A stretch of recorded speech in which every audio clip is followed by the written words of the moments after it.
30তম কলকাতা চলচ্চিত্র উৎসবের আজ শেষ দিন। চলচ্চিত্র উৎসব চলছে 30 বছর ধরে। এই চলচ্চিত্র উৎসবে বাংলা সিনেমার কি প্রাপ্তি হচ্ছে?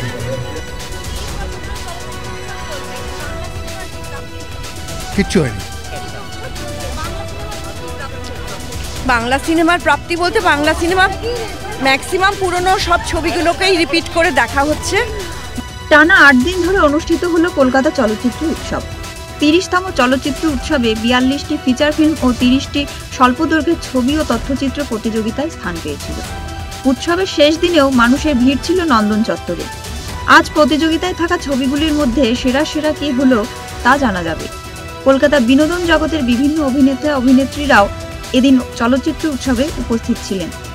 30 বছর ধরে চলে আসা এই উৎসবে বাংলা সিনেমার প্রাপ্তি কি, এই বিষয়ে মতামত দিলেন অভিনেতা অভিনেত্রীরা। কিচ্ছু হয়নি। আমরা দেখবো, হাই তুলবো, সমোসা খাবো, পকোড়া খাবো, চলে যাবো। কিচ্ছু হয়নি। তপন সিংহ নামের যেখানে দর্শক 15টা হয়, সেখানে বাংলা ছবি কী হবে? কিচ্ছু হবে না। বড় বড় কথা বলা যায়। খুব ভালো লাগছে, খুব ভালো লাগছে। তপন সিনহার জন্য এখানে আসতে পেরেছি, ওনাকে প্রণাম জানাই। ওনার ছবিতে কাজ করেছি, সেই জন্য আজ আমি এখানে এসেছি। আমার মনে হয় ওনাকে নিয়ে আরও অনেক বেশি কাজ করা উচিত। তবে আজকে যে ওনাকে স্মরণ করতে পেরেছি, এই জন্য আমি গর্বিত।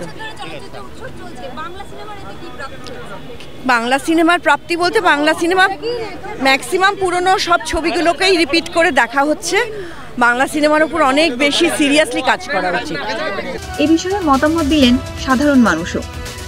বাংলা সিনেমার এটাই প্রাপ্তি যে অনেক ভালো ভালো বই, যেগুলো আজকাল আমরা ভুলে গেছি। আমরা পুরনো আমাদের ছোটোবেলায় দেখতাম বা আমাদের যৌবন বয়সেও যেটা দেখতাম, সেগুলো তো আমরা এখন হারিয়ে ফেলেছি। আজকের চলচ্চিত্র আর সেদিনকের চলচ্চিত্রের তো অনেকটাই তফাৎ। এবার কিছু ক্লাসিক মুভি যেগুলো হয়, সেগুলো সবসময় আমরা সারা বছর দেখতে পাই না, সেগুলো আমরা আসি এইখানে দেখতে। এখনও মানুষের ভেতর থেকে সেই রসবোধটা যায়নি চলচ্চিত্রে। তো সেই রসবোধটা নেওয়ার জন্য, কিছু ভালো বই দেখার জন্যে, কিছু জ্ঞান সংগ্রহ করার জন্য সবাই যেখানে দেখতে আসে তা নয়, কিছু লোক আসে যারা শিখতে আসে, জ্ঞান অর্জন করতে আসে, তারা আসে এখানে। এই চলচ্চিত্র সারা বছর ধরে লোক মুখিয়ে থাকে, কখন এটা হবে, বছরে একবার হয়। বলবো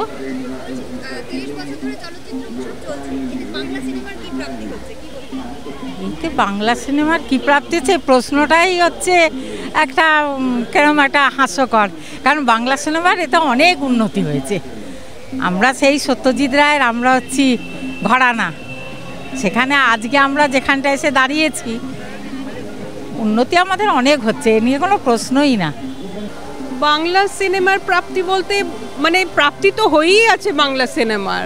আর এখন যেটা হচ্ছে না, সেটা মানে ঠিক হার্ট টাচিং হচ্ছে না, সেটাই। পুরনোগুলো তো আর ভোলা যায় না, সেগুলো তো মানে কি বলবো, এক একটা জীবন হয়ে আর রয়েছে, সেগুলোর আর রিপ্লেসমেন্ট কোনো দিন হবে না। আমরা ভেতরে ছবি তুলছিলাম, সেখানের যে কয়েকজন অ্যাক্টররা ছিলেন, ওনাদেরকে দেখে না মানে ভেতরটা যে এত হয়ে যায়, মনে হয় যে ওই সবকে রিপ্লেসমেন্ট করা যায় না। এখন যেই আসুক, যতই আসুক, আর এইখানটায় আসলে বিশেষ করে ভীষণ মানে নস্টালজিক ফিল হয়, ভীষণ ভালো লাগে। ক্যামেরায় রবি দত্তের সঙ্গে সহেলি বিশ্বাসের রিপোর্ট, ওঙ্কার বাংলা।